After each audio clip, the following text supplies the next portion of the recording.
Oui, c'est Nimrod. À cause de lui, Dieu a tourné le dos à toute l'humanité après le déluge.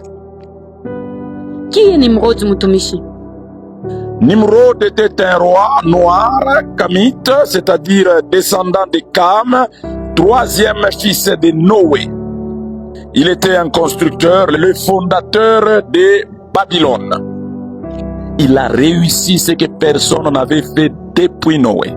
Il a réuni toute l'humanité, une seule langue, un seul peuple, un seul projet. Mais pourquoi Dieu aurait un problème avec ça? Parce que cette unité n'était pas pour glorifier Dieu. Il était en train de créer une puissance mondiale autour des savoirs et des sciences cachées, mais pas autour de la volonté de Dieu.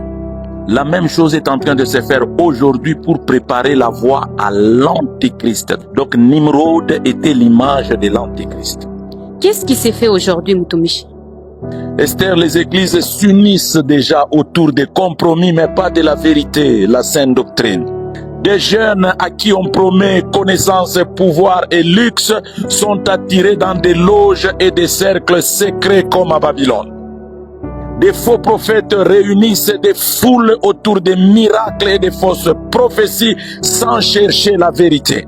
C'est pourquoi il est dit en Ésaïe 48, 20, sortez de Babylone, fuyez du milieu des Chaldéens. Comment sortir de Babylone, Mutumishi? Quittez toute église où vous êtes attirés par les luxes et non les saluts.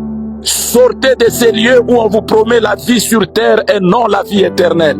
Quittez ces hôtels dorés qui ont troqué la croix contre le confort. Sortez de ces assemblées où vous êtes retenus par des manifestations et non transformés par la vérité.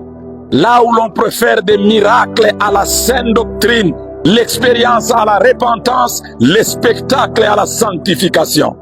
Quittez ces lieux où l'on pratique les divinations de Babylone maquillées en prophétie, où les esprits babyloniques parlent librement pendant que le Saint-Esprit est attristé et réduit au silence.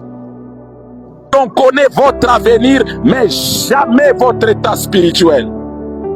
Quittez ces soi-disant hommes de Dieu qui ont remplacé la puissance du nom de Jésus par de l'eau, des huiles, du sel et même des objets parfois. Sortez du milieu d'eux et séparez-vous, dit le Seigneur. Ne touchez pas à ce qui est impur et je vous accueillerai.